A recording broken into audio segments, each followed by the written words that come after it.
On this week's episode, I talk about how to gear up ready for the next financial year. Welcome back to episode 9 of Weekly Q&A with Steph. On episode 8, I talked about Slack as our office communication tool and talked about tools and how to implement them in your businesses, what has worked for us and what hasn't. And I had quite a few of you email me and ask me about how we've set up Slack, what we use it for, what channels we're using it for. And I've actually had a couple of you say, can you please help us set up Slack in your organizations as well? So if you are struggling, just shoot me an email or send me a tweet or comment below for this video and we can certainly help you out with that. If you want implementation, we have Bo, the lovely person behind the camera, and he can certainly help you set up Slack in your office as well. So now let's get stuck into the question. Dardee Books asked, what tips do you have for reviewing your year ahead?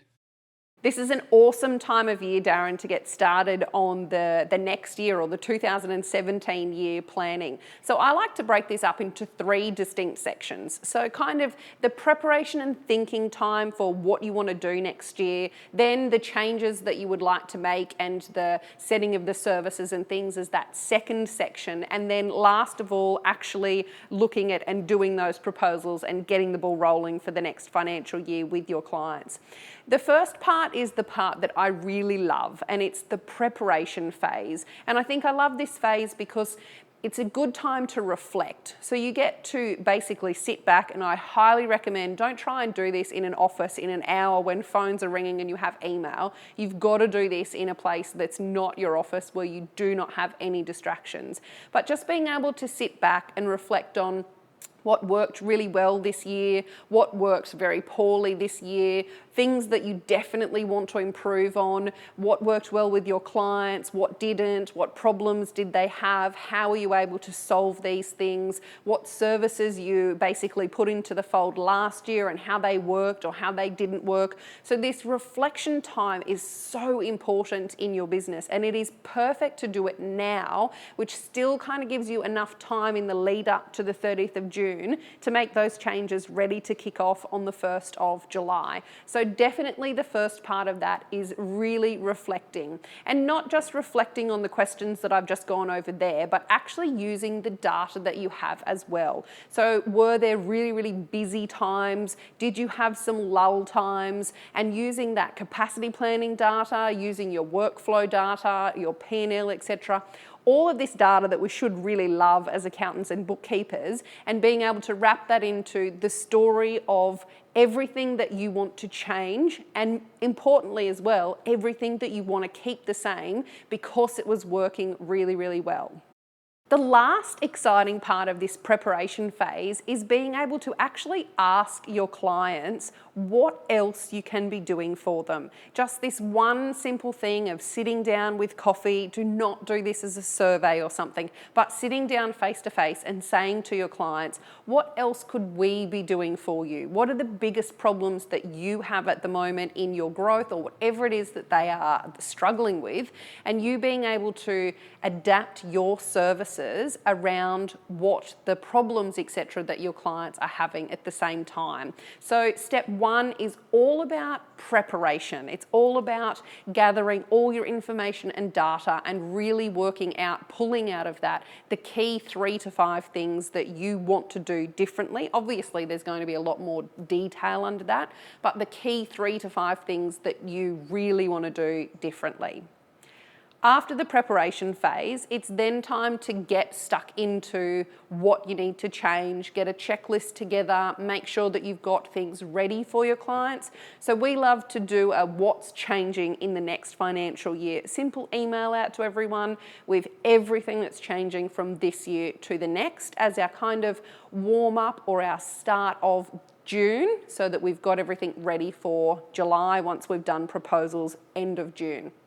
So as part of this process, we like to basically go through and list out all of the changes that you're going to make, but go through your service packages. So set down exactly what services you're going to provide. The key here is to give as much detail as possible. So at a later stage, or anyone who wants to come and have a nice beer or a wine with me, I love talking about scope creep and how firms have been able to really, when doing fixed fees, make sure that they're not doing scope creep, or even at least be able to say, okay, well, we're prepared to wear some of these fees, because it's a massive topical issue in any accounting, bookkeeping, pretty much any professional services industry who want to stick to fixed fees.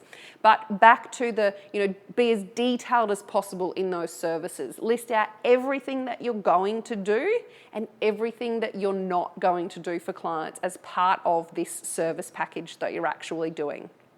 And then it's time to put a value or a price around these services. And once you've done that, then it's time to wrap to the third part of this process, and that's actually setting what you're going to do for your clients. Having the conversations with them to say, this is what we need to do for you for the next 12 months.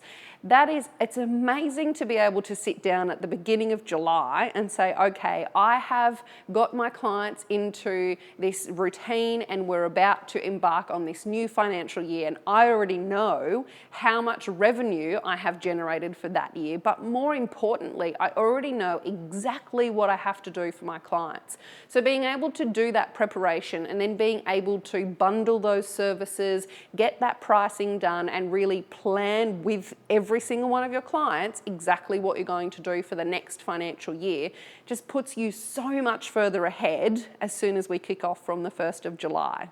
Now, the next really important part is, how do you actually do this? So for us, Practice Ignition is just the best product ever, because once I've set our services for the year and we list out in an enormous amount of detail everything that we're going to do under each job or service inside Practice Ignition, and then obviously put all the prices around, it is so easy to be able to then prepare a proposal for your client.